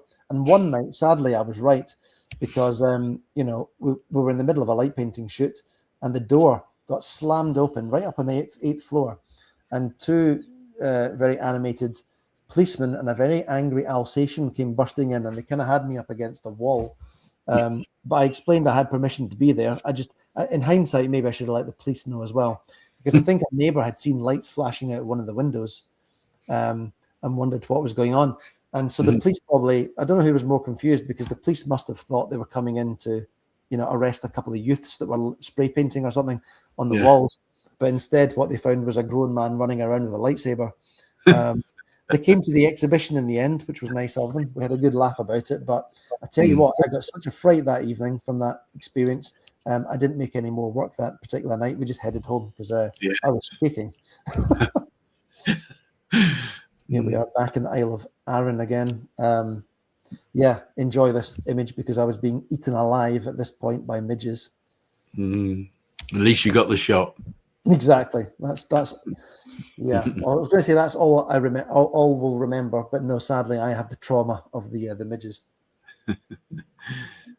that sticks with me. Here we have another bizarre kind of concrete platform on one of the coastal areas of Guernsey.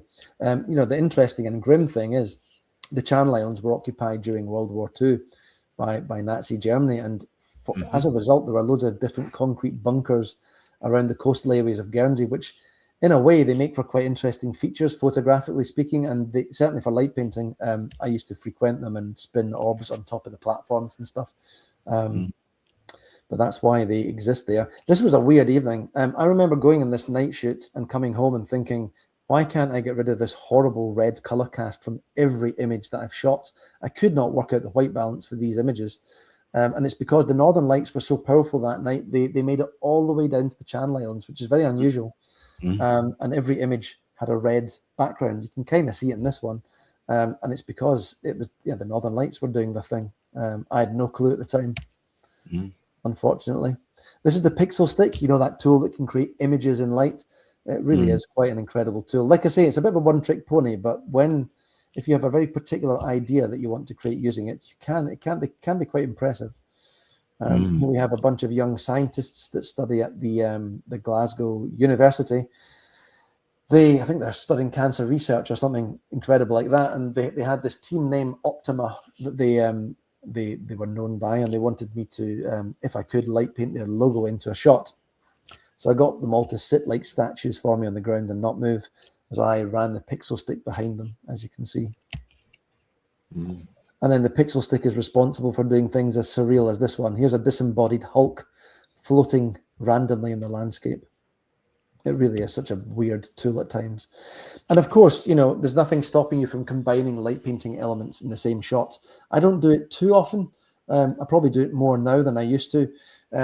And sometimes at the end of a workshop, it's nice to finish on a high and actually put a few of the different, tools, combine them in the same image. So we've got some domes in this one and some ribbons at the back. But if you actually look behind each of the domes on the ground, you'll see me beginning to ghost into the image several times over, because this was a kind of encore shot. I remember at the end of it was a Stirling Photography Festival, they asked me to do a light painting workshop, and this was the final image, and I got my settings slightly wrong, and I'd taken my jumper off because I was roasting. So my bare arms were exposed, and that's why you can see me kind of beginning to expose into the image several times over there at the back. And this is just a glass bust. I was setting up for a workshop last year, early this year maybe, and this glass head was sat in the studio, and I thought it would be really interesting to light paint around it and behind it to see what effect it would generate. And it created this very quick series of really bizarre looking images using the glass head. I wonder what Andy Warhol would make of this. It looks like a Warhol ripoff, doesn't it? Yeah. Andy Warhol year 2025. Yeah. Right, that's that folder of images. We do have another folder to jump into quite swiftly. So do let me know if there's any questions quickly now, Mark, and then we can jump into the next one.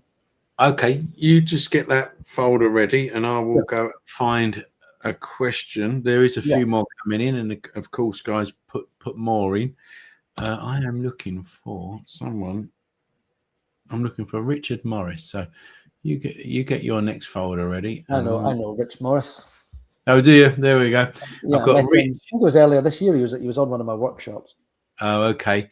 Well, there's two people actually that have said a very similar question. One is Richard Morris, and the other one is Red Budgie UK.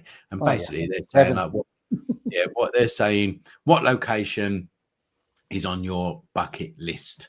You know, where is it that you want to go? Ooh, should I share this? No, I'm joking. I share everything these days, I think. I am really keen. I nearly did it this summer because, as any Scots will remember, we had such an amazing summer. It was so dry for weeks on end and warm. But I'm very keen. I will be doing it in 2026 for sure. I'm going to force myself to drive up to Glencoe. I'll probably camp for a night or two.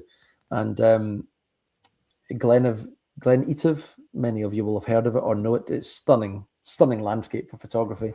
But I always think when I encounter a stunning landscape, now imagine that with light painting running through it or on it, you know, because, you know, landscape photography, I'm in awe of tongue twister, a lot of the time, but light painting gives you access to these places at night, as I mentioned earlier, which is quite practical. But you can also do something utterly unique with these familiar places. And that's why, in fact, I documented the island of Guernsey so thoroughly with my light paintings, because I wanted to present the viewers of my photography with familiar scenes that felt unfamiliar, if that makes sense, you know, captured in quite a unique fashion. And light painting has allowed me to do that for many years now. Okay, brilliant. There's a few more questions, but I'm going to save them for after this bit. But right, so your next slide is on the screen now, so it's back over to you. Perfect, thanks, Mark. Okay, we'll rip through these ones because I've got a tiny folder at the end just to thank you all. But we'll run through the next, I don't know, 20 or so images with a bit of speed. You get the gist by now. This is a homemade lightsaber device that's basically a piece of industrial piping that's covered with strip LEDs that you can buy in B&Q or any good hardware store, and you can color change the LEDs using the little remote that it comes with, which is incredibly practical. In fact, I've got Ian Hobson to thank for that tool because he cobbled it together for me. My goodness, 10 years ago now, something like that. Thank you, Ian. It's still going strong. Here we have the pixel stick. This is more recent work now. Okay, I've kind of dragged you through time. Now we're looking at images that I've shot in the last couple of years. This is a band on Guernsey that I like their music and they like my photography, so we agreed that we'd meet up the next time I was down there and do a little kind of photography shoot with some light painting elements thrown in for good measure. And if you look at the swimming pool in the foreground, you'll see little droplets of rain. I think we had about a 30-minute long shoot, and that was it because the rain really started to come on. But we did get some really nice work made, even in just half an hour. And if you look at these band members, I still can't believe, looking at these, how still they stood for me. If you zoom into those faces, they're pin sharp. These guys must have stood ridiculously still when I was capturing these, because even the slightest bit of movement will make you kind of blur in the final image. But these guys are all remarkably sharp. Now, this is a light blade, you know, those kind of acrylic shapes that I was talking about earlier that look a bit like this. Okay, and this is the RGB critter torch next. That's what we're looking at here. And you can see it's being moved through the image. The light blade's been moved through the image, and the torch is on a strobing mode, which is why you can see gaps in the light painting there. I love to light paint near water you know, light paintings on their own can be quite spectacular, but when you then throw in an amazing reflection, gorgeous. So this one here, same thing, light blades, but no gaps, which is why it's just one fluid ribbon of light. And the RGB critter has got a ridiculous number of presets in it that flash different colors and strobe different speeds and so on. This is a very quick strobe, this one, which is why you can see very small gaps in between the light painting this time. And these are different lightsaber attachments that you can attach to the RGB critter torch. And because they've all got a slightly differently kind of textured you know, cover on them, they all create unique effects, which is really interesting.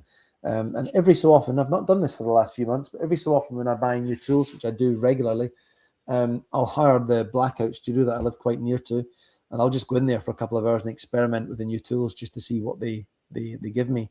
So each of these little tiles that you're looking at right now, these are all 5-second long exposures, very short and sweet, of me just thrashing a light blade around in front of the camera and reviewing them immediately one after another to see what these different settings on the torch offer. There's one kind of a bit closer up.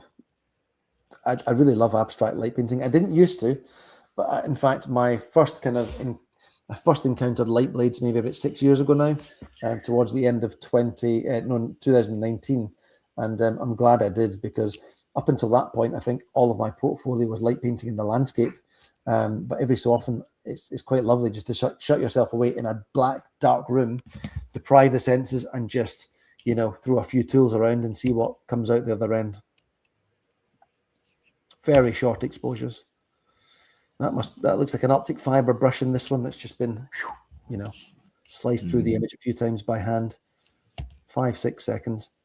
This is an interesting one. So this is a torch that chap Dennis Smith made me. He very kindly sent me these last year. If we look at it from a slightly different angle, that little kind of pillar box shape you see there, that's where it's a torch, but it's a very flat kind of long torch with this lovely kind of black lip that sticks out the end of it, and that allows you to be very directional with the light source. When you switch the light source on and away from the camera doesn't see the torch itself, but it only sees what you're illuminating, and so you can create images a bit like this one. You can do all manner of different things. Light painting portraiture is a huge thing. Some people specialize, you know, in that specifically. But every so often during my workshops, I'll add people to the shots by running that scanner, that torch across them, just to illuminate them very briefly. That freezes them into the shot, and then using the pixel stick, that crazy tool that light paints images, if you time it well, you can make images like these ones here. I've got all manner of different image files on the pixel stick for future workshops, which are going to be a lot of fun. But you know, the wings always look quite interesting. They're always quite popular with people that are new to light painting. Same principle going on in this image. I've hand lit the figure into the image. So I've frozen the model, if you like, the workshop attendee into the photograph, and then someone else has come in and created a light painting behind them. Now, the light painting has a commercial value. This is an interesting thing to briefly mention because we're getting towards the end here. But a couple of years ago, I was involved in one of the most incredible projects. I'm not sure how I ever topped this, but basically a company in Saudi contacted me and said, look, we've got this really interesting idea for our client, who is the Riyadh Festival of Light. Okay, it's this huge light festival in Riyadh. It's the biggest light festival in the world. They've won several kind of world records, I believe. But they basically would send me images like the ones you're looking at right now, with these little lines on them that move throughout the image.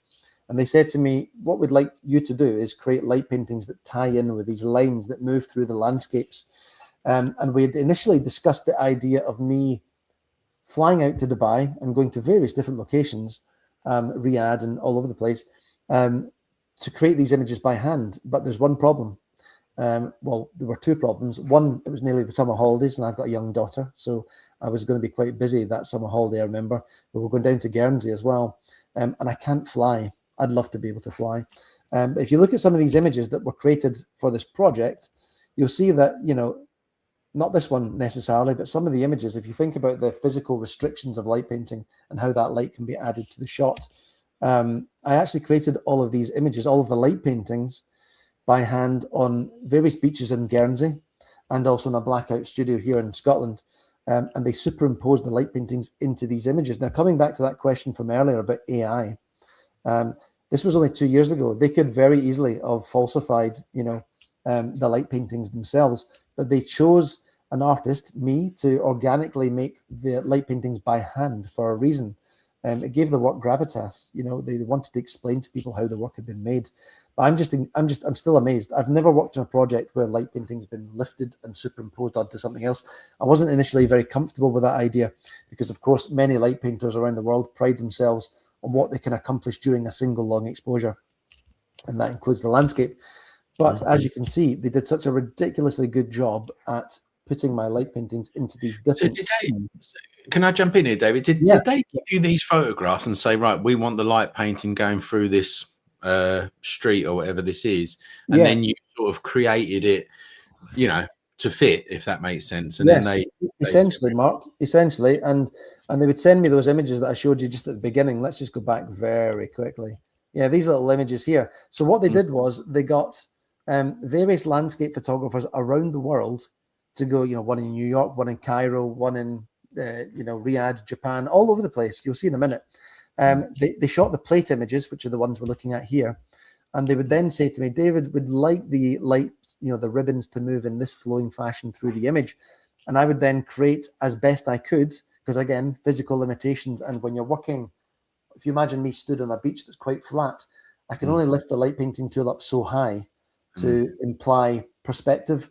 So there were a few practical issues, but I did my best and it all worked out quite well.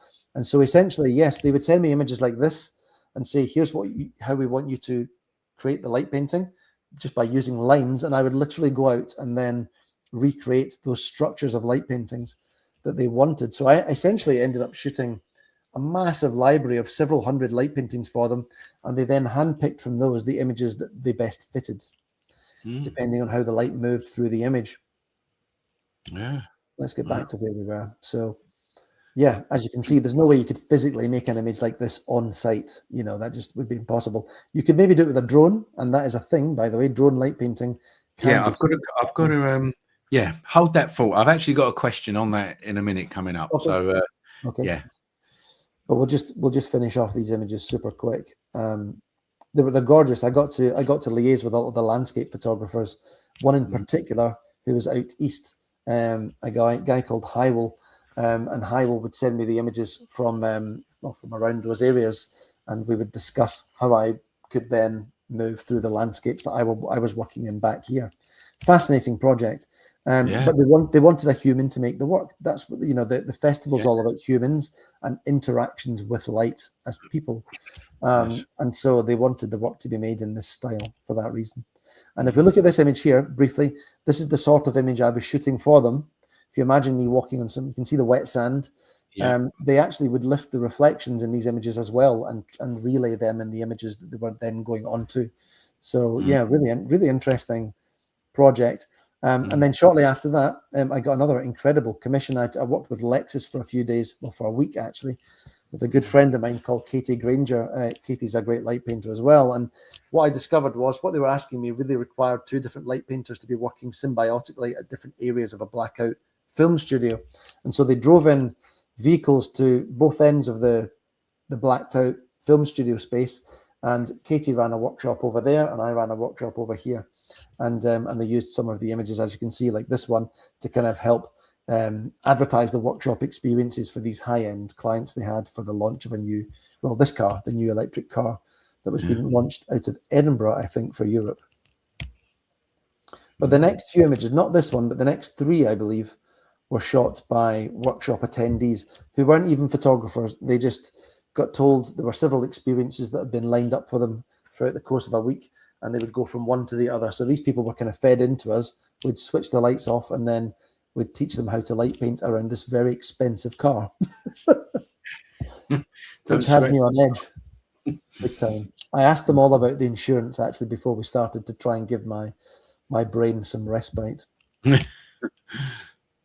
Oh yeah, and I think we had all of about 20 minutes at the very end. We were both shattered by the end of this project. I think we ran something like 10 workshops over 5 days, and we barely had a chance to even document ourselves being there. And it was such a cool project. We managed to take 1 or 2 pictures at the end of us in the space. Now, I can't share much of this project yet. I'm not long back from London. A couple of weeks ago, I was down there shooting a project with Honda, which was very exciting. They've just started releasing some of the images. This one, in fact, went out today, I believe, on their Instagram, Honda Europe, I think it is. You can look them up. But I did this really cool project where I went down and created a series of different light paintings around CRV Honda. Really interesting project as well.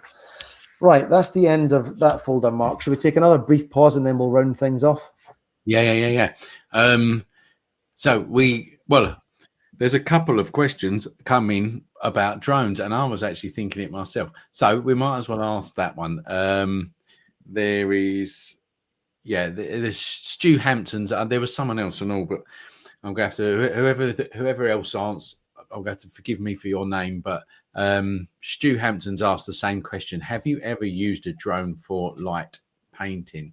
And yeah, I'm interested in this myself because I'm pretty sure I've seen some stuff online with drones and light painting.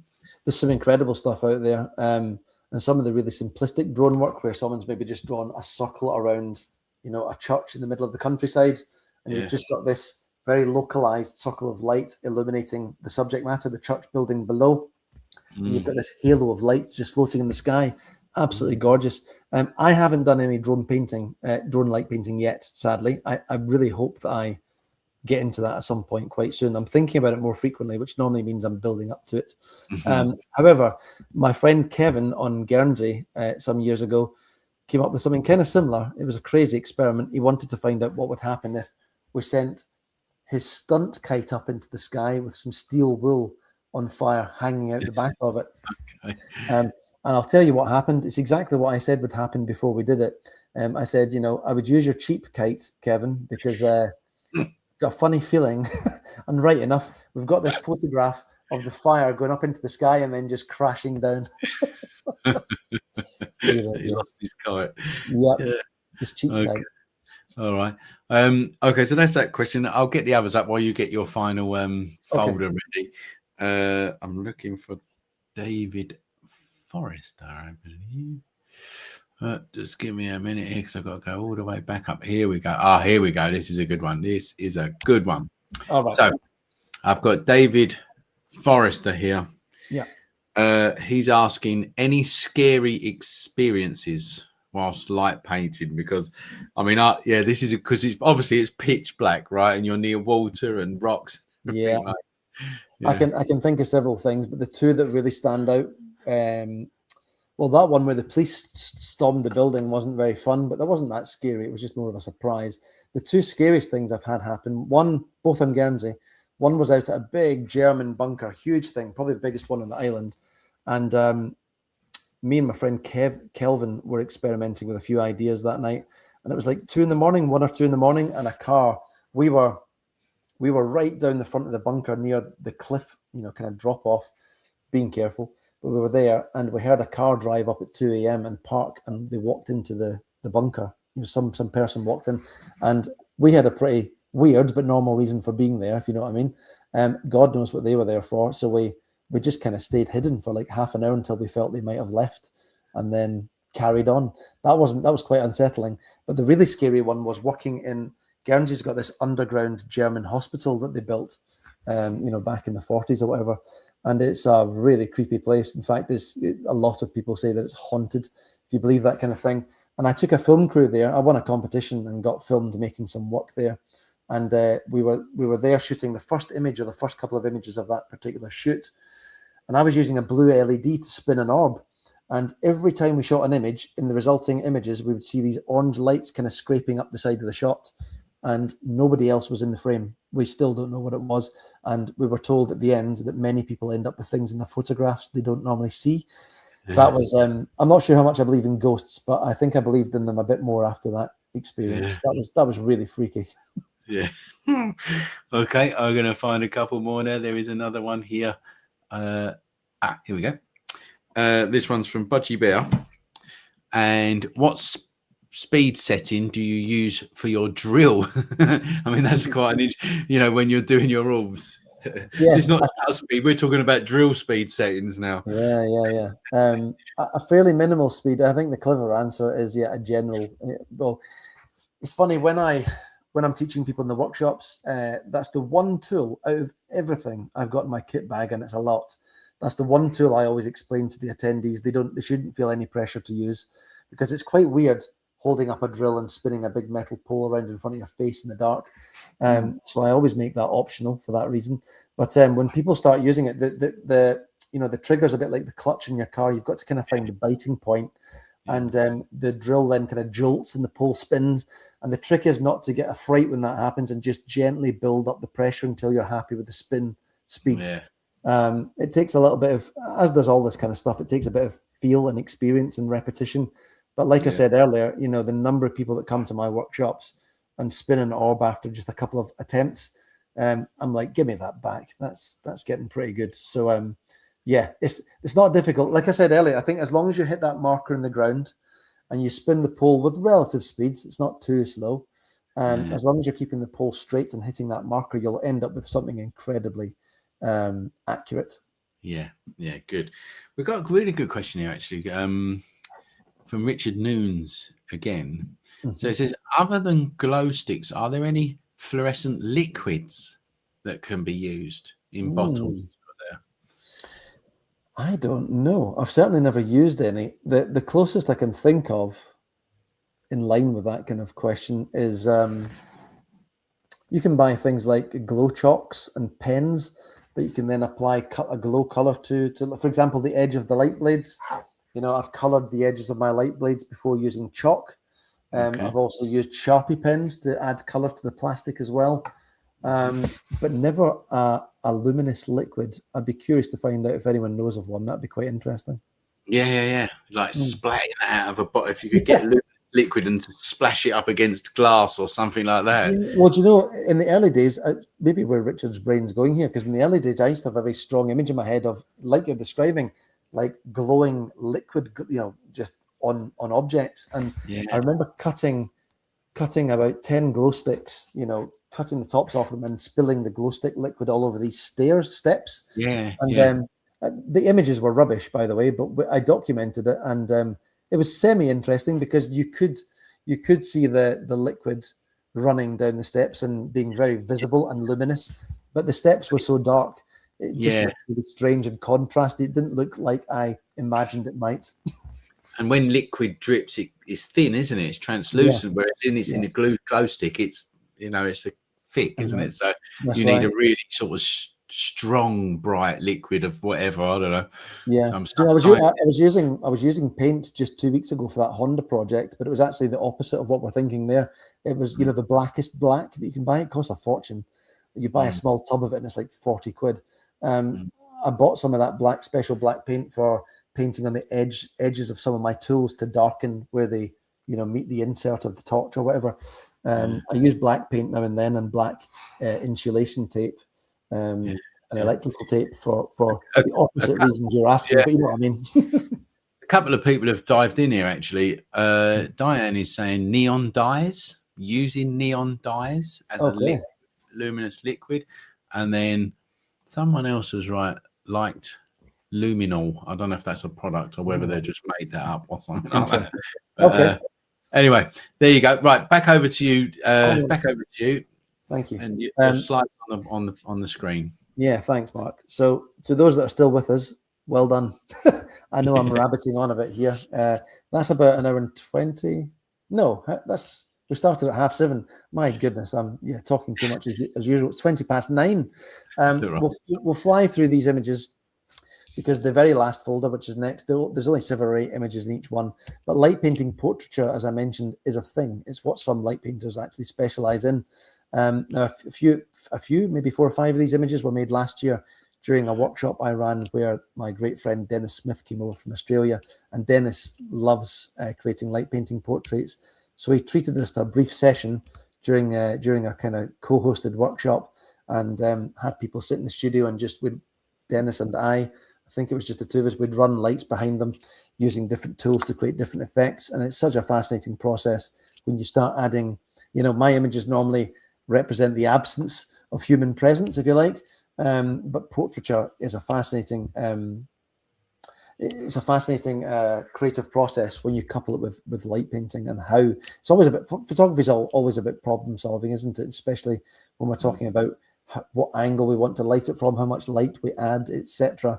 But light painting portraits is something I'm doing a bit more of now when I run my workshops, because people love being in the images and seeing how they're made. So just a few of these to show you, not many. This is a very small folder, but I just wanted to convey super quickly what some images look like where people have been added intentionally. And there is the man himself. That's actually Dennis Smith. Like I said, he came over and visited us last year. It's a long story, but he came over and stayed with us for 10 days.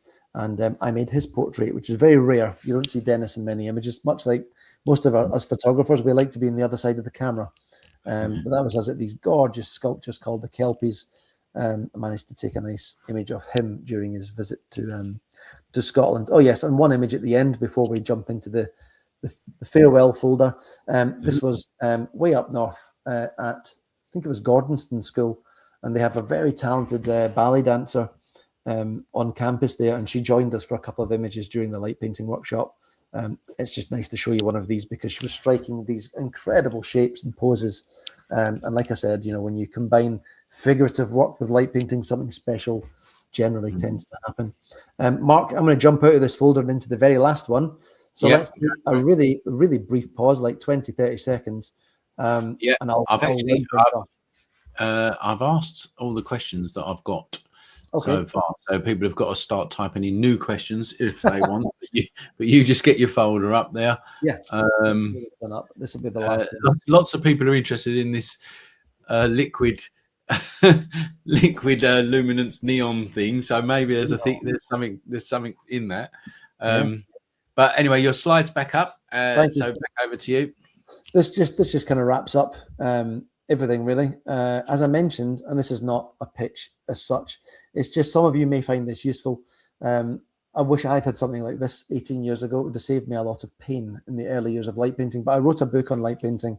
I know you've written a book as well, Mark, on various topics.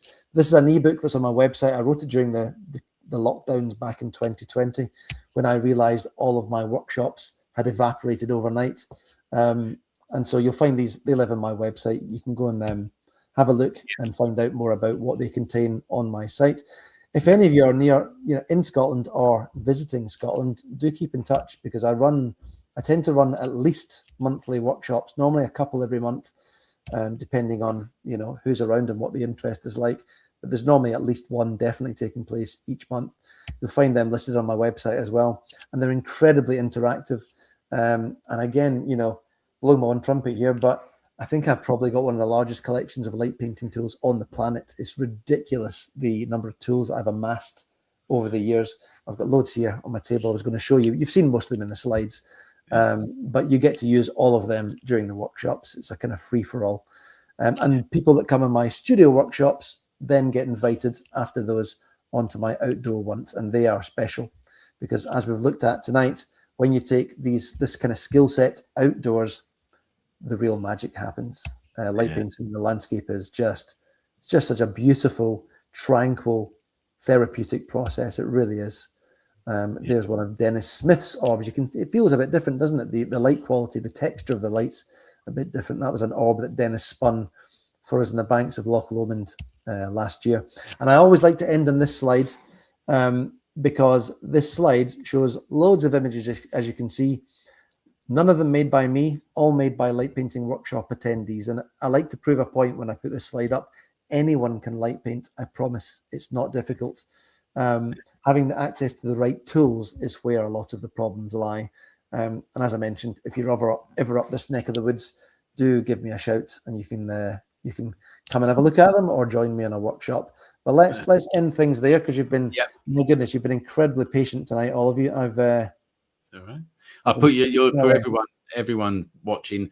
David's details have been flicking across the bottom there, so you can get in touch with David. I would imagine on your website's probably the best place, but also Instagram and Facebook as well there. Yep. All right. Wicked. So yeah. That is it. We You said won't. 90 minutes. 90 minutes never works for me. That's all right. That's all right. We won't. We won't. We won't take any more questions because I think it's been long enough there. But what we have got here is loads of people are now typing in, and they are saying that. Can you see these now, David? Because you couldn't see them before. Popping up at the bottom. No, no, not yet. Okay. No. Well, there's loads of people there saying thank you for the presentation. Great session there. Great session. Thanks. Yeah, my pleasure. Thanks both. Massively enjoyable watch. Happy Christmas to you all. And actually, that's a good. Cheers, Rich. That's a good place to end. Happy Christmas to you all. Thanks for watching. And in fact, David, I watched the numbers here, and you do normally see them drop off but that number there stayed consistent, so it was engaging. I really enjoyed it. And I know other people did. So thank you so much. I'll just let you say goodbye to everyone, and I'll say goodbye. And I'll get you here in just a second, but thank you. As I mentioned, 3 folders ago, to those that have stayed on to the end, my goodness, well done. You deserve a medal. But I like to share as much as I can, and I hope some of you have learned a few useful tips and tricks. And keep in touch with me online. Contact me whenever you want and ask me any questions you have after tonight. It's totally fine. But thank you all. Brilliant, guys. So you stay there, David. Everybody else, thanks for joining us. I'll see you in the next one.